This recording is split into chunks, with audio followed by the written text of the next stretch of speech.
19B, to note that an independent financial audit has been commissioned to investigate allegations of potential fraud.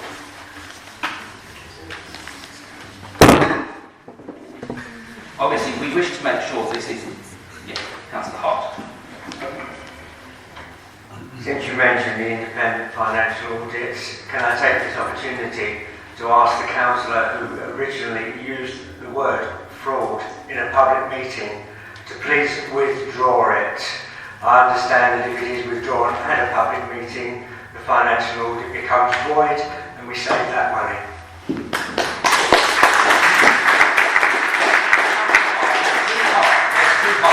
Obviously, I will ask up to Councillor if he wishes to withdraw the reference to fraud, which I hope you'll consider carefully. But the internal audit, so the independent audit, will still go ahead.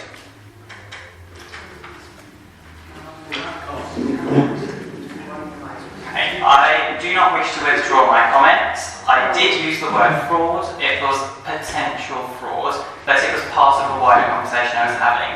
It was difficult with public heckling to make heads or tails of what I was actually saying with the microphones available. I simply asked that this council has a grey cloud that sits over its finances. The responsible financial officer is currently suspended. We have not received information about that investigation. I believe, for my residents that have been in contact with their concerns over finances, an independent body should look at our finances and advise us on any procedures, wrongdoing or right doing. It was not an accusation of fraud, it was simply asking that we know we are sitting on sound financial ground with a new administration. After this investigation is concluded, we know where we stand and we can continue. So I do not wish to withdraw my comments.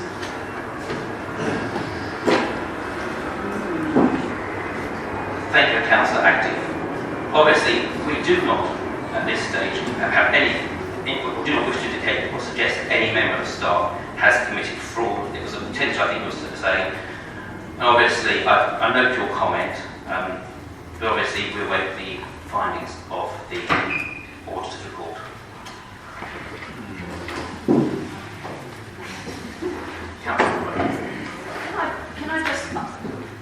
Can I just ask, Chairman, we've got the town park under suspension, but we've also got now this potential, and I have been very careful to use the word potential all the way through, potential allegation. What support has been given to our finance officer and remaining staff in the office who have this cloud now hanging over them without any evidence, as far as I'm aware, having been produced of who these people are that have alleged the fraud to Councillor Ajib? What sort of support has been given to them? Because it's quite a mental stress going through something like this when you've got that sort of thing. You know, the post office rings to mind as well. You know, it's a really, really serious allegation, which I think staff deserve to have some sort of support, and if they wanted it, counselling or whatever might be necessary. What's actually been done?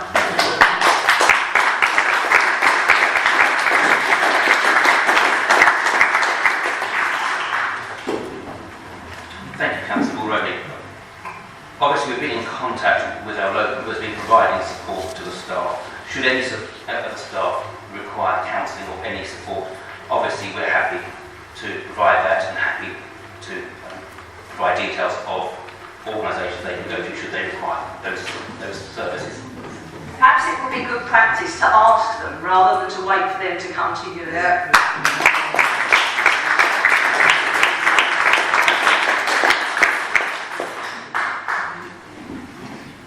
I note your comments, Councillor Rowe, about that. Chairman, may I speak? Of course you may.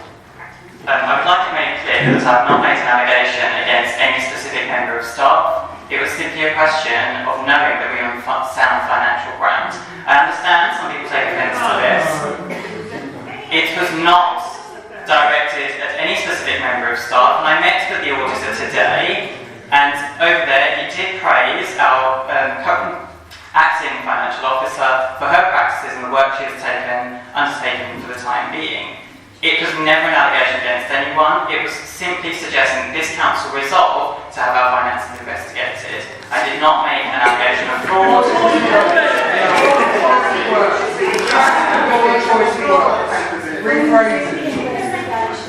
First silence, please, and go into Councillor Addy finish. Like I said in my original statement, I did not accuse anyone of fraud.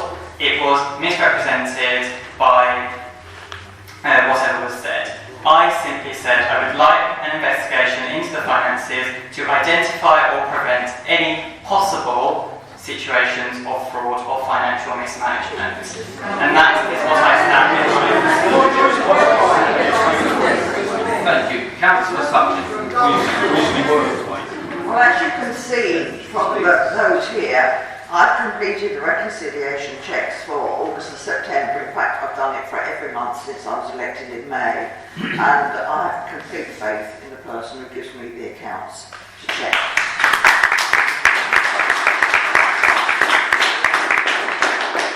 Councillor Hart. We may be talking semantics here, but the councillor has said he didn't name anyone. As a result, he's thrown mud at all of the staff.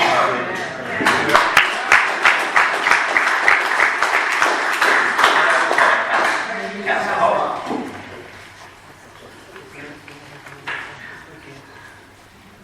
Item C, to consider the first draft of budget 23-24. Yes, please.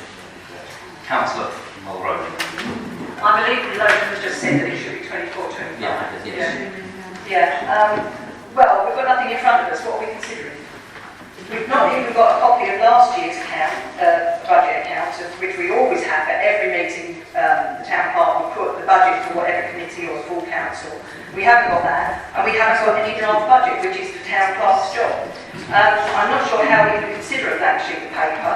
I suggest we start the budget process pretty damn quick, with a meeting for staffing, because that was the one that should set it rolling, followed by the C&C. Planning is more or less straightforward. And then these are reported to F and GP for acceptance, and then onward to council. And the next F and G is scheduled for the 7th of November, which is only week after next. Well, you're not going to, I can't see you putting it together by then, not with all these committees. The following meeting is not until March. I know we can have special meetings. So can I please ask that we draw up a proper revised timetable for the budget and get on with it? The City Council will be waiting for our precept, which feeds into theirs, and they will usually want that sometime in November, late November. So we really need to pull our finger out and get on with it. Can I make a suggestion? Councillor Mulroney, the first draft was actually circulated as an attachment to the email, so I'm not sure it's PDF. I think there must be something wrong with the email then, because I haven't got the agenda. But I'll look at it when I get back. So there were several attachments alongside, including the petition and I got the draft. petition, I got the And the draft. But so if you haven't received that, it was all. So I'm sorry if you haven't received it. Obviously, we will have. I can say mea culpa, councillor, if I don't get something, okay? And I miss it, all right? I can own up to that. Okay, Councillor, thank you very much. And obviously, what I was going to say is, obviously, if it's easy, we will have on the 7th of November the Finance and Governance Committee to discuss the budget. The other committees will meet as well. I'm happy to draw up a revised timetable. Obviously, the precept that we sent to the council, if I remember correctly, was actually sent in January this year, so for the 23-24 years. So we should be in time, and obviously we will have a revised process, and I look forward to you having more input into that process.